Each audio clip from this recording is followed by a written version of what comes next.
Good morning students. चलिए आज हम देखते हैं class 10th chapter 3 pair of linear equation से एक्सरसाइज 3.1 क्वेश्चन नंबर 1। ठीक है, क्वेश्चन नंबर 1 देखते हैं एक्सरसाइज 3.1 से। ठीक है, इसमें हम जानेंगे कि किस तरह से हम किसी भी सिचुएशन को अलजेब्रिकली रिप्रेजेंट कर सकते हैं और उससे फिर उसको ग्राफ से हम उसको समझ सकते हैं।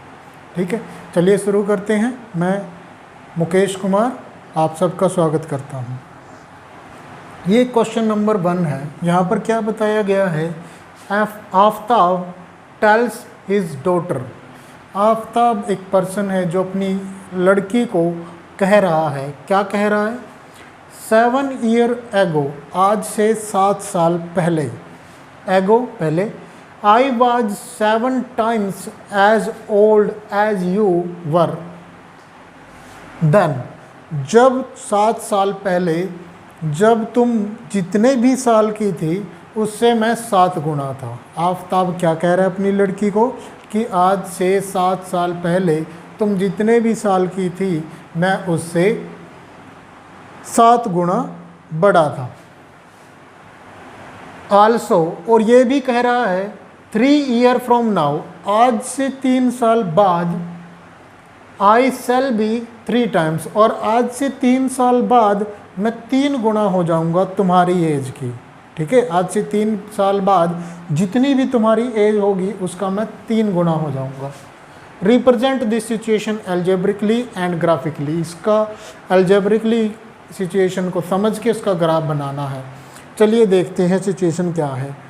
पहले हमें पता होना चाहिए कि आज कितनी एज है, फिर उससे हम 7 साल पहले की बात करेंगे और 3 साल बाद की बात करेंगे। तो हमें आज की एज उसकी नहीं पता है, जो नहीं पता है तो लेट कर लेंगे। करते हैं शुरू। Let the present age of Aftab is equal to x year. Let the present age of his daughter y years। ठीक है, आफ्ताब की प्रेजेंट एज क्या है x और उसकी डॉटर की y है। आज से 7 साल पहले, 7 years ago, आज से 7 साल पहले आफ्ताब की एज कितनी होगी। आफ्ताब एज आज x है तो 7 साल पहले कितनी रही होगी, x माइनस 7, और उसकी डॉटर की, his daughter is equal to y minus 7। आज y है तो 7 साल पहले y माइनस 7 माइनस करेंगे, लेट कर दें कि आज मेरी एज मान लो 25 है, 26 है, तो 7 साल पहले मेरी एज कितनी रही होगी, 29। इसी तरह से माइनस 7 करेंगे तो, और दूसरी सिचुएशन जो है हमारा, तो केस क्या बनेगा, ये केस 1 है जिसमें वो बात कर रहा है 7 ईयर एगो की। तो 7 साल पहले एज कितनी थी, 7 times थी, किसकी, आफ्ताब की। तो आफ्ताब की एज जो x माइनस 7 है ये y माइनस 7 की 7 गुना थी। यही बोल रहा है ना कि आज से 7 साल पहले मेरी जो भी एज थी वो उसकी डॉटर से 7 गुना थी। ठीक है, तो 7 साल पहले एज कितनी थी, x माइनस 7, ये 7 गुना है। तो बराबर करने के लिए according to situation,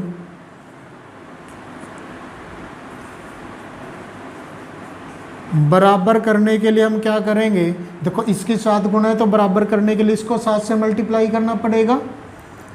x minus 7 is equal to y minus 7।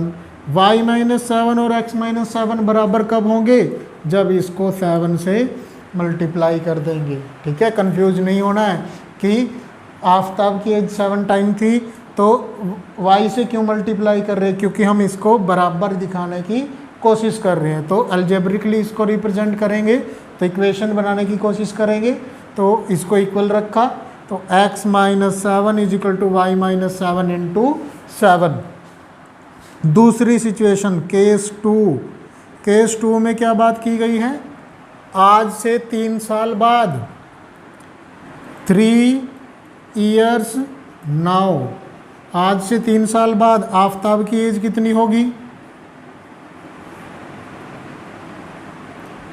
x + 3, आज से 3 साल बाद 3 और ऐड हो जाएगा, और उसकी डॉटर की एज कितनी होगी,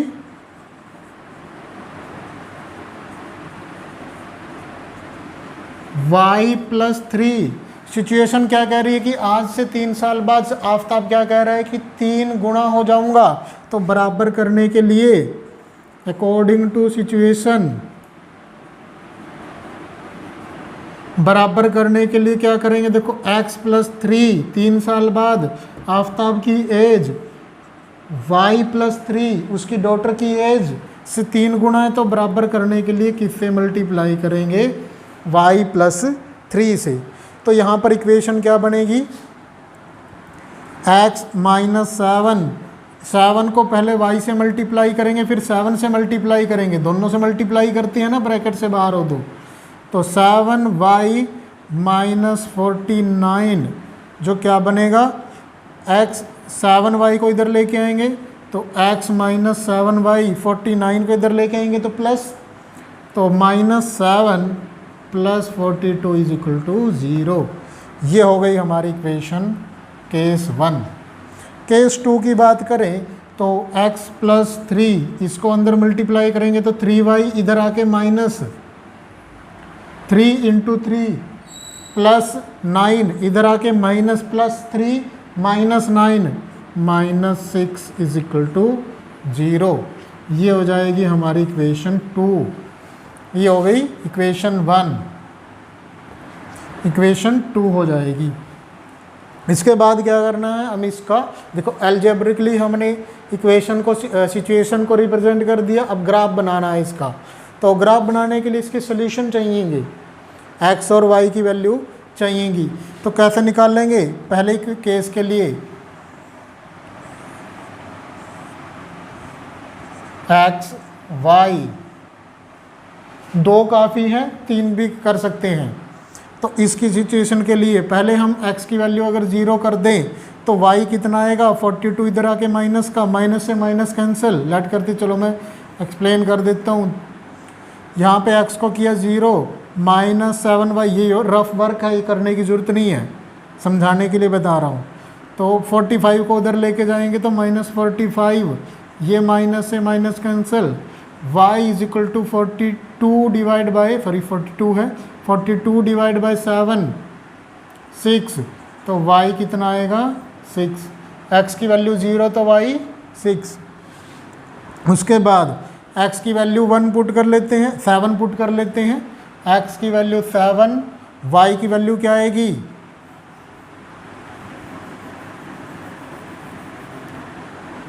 7 - 7y + 42 = 0। 7 + 45 49 उधर जाके माइनस का, -7y = -49 कैंसल, तो y = 7, x 7 तो y भी 7। तीसरा पॉइंट आप खुद ट्राई करें। अब दूसरी सिचुएशन है, इस सिचुएशन के लिए रफ वर्क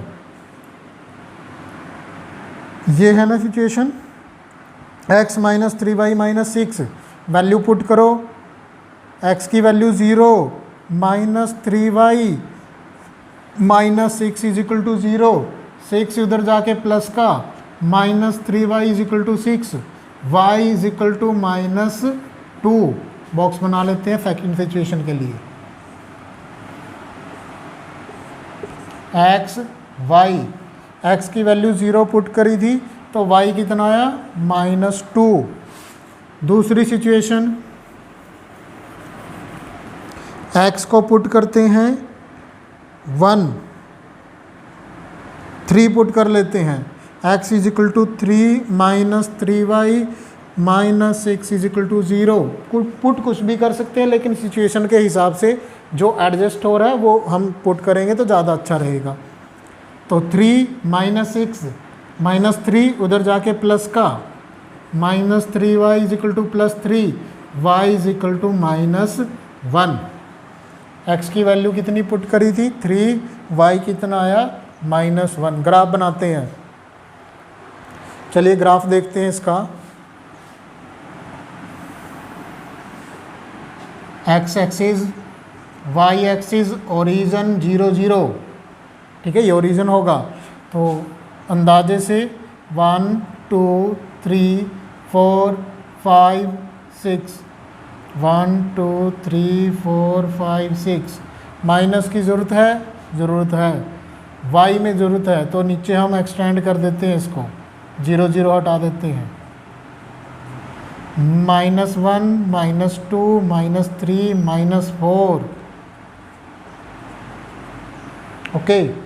यहाँ पे +1 2 3 4 5 6 7 8, 8 7 6 5 4 3 2 1। चलिए पॉइंट बनाते हैं पहले इक्वेशन के लिए, यही पहली इक्वेशन है ना, इसका रिजल्ट ये है, x की वैल्यू 0, y कितना है 6, x 0, इस लाइन पे पूरी पे x इंक्रीज करेगा, ऊपर और नीचे 0 रहेगा x।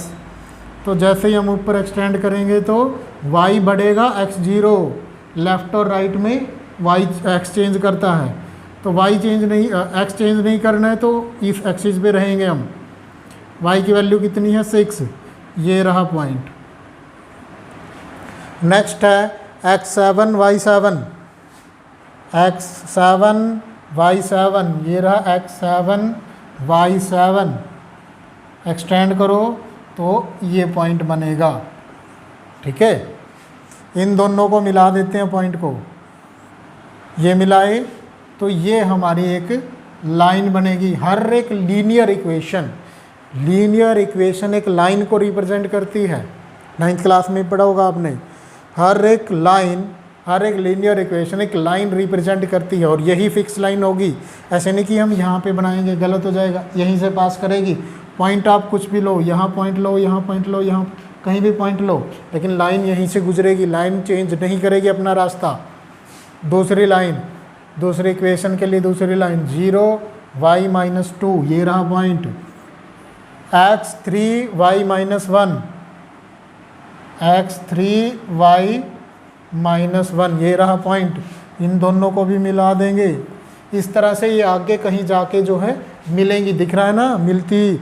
तो सोल्यूशन कैसा हुआ, यूनिक सोल्यूशन, एक सोल्यूशन बनेगा। हमारे पास 2 से 3 तरह के सोल्यूशन होते हैं, unique solution, infinite solution. Infinite solution में क्या होगा, जब रे के ऊपर यानी कि दूसरी लाइन भी यहीं से पास कर जाए। इक्वेशन अलग अलग हो सकती है एक लाइन के लिए, लेकिन लाइन एक ही रहेगी। लेट करते हैं कि हमने एक इक्वेशन बनाई, दूसरी इक्वेशन की लाइन भी यहीं से गुजरे, तो वहाँ पर बहुत सारे सोल्यूशन है, कहीं पे भी टच करेगी। तीसरी होती है नो सोल्यूशन, कहीं पर भी ना मिले, पैरेलल लाइंस, तो वहाँ पर कहीं पर नहीं मिलेंगी, पैरेलल लाइन गुजरेंगी। तो यहाँ पे यूनिक सोल्यूशन बना है, ठीक है। तो ये हमारा क्वेश्चन था, क्या था, प्रेजेंट एज निकाल ली, डॉटर की प्रेजेंट एज लेट करी, एक्स वाई, आज से 7 साल पहले x -7, डॉटर की एज y -7।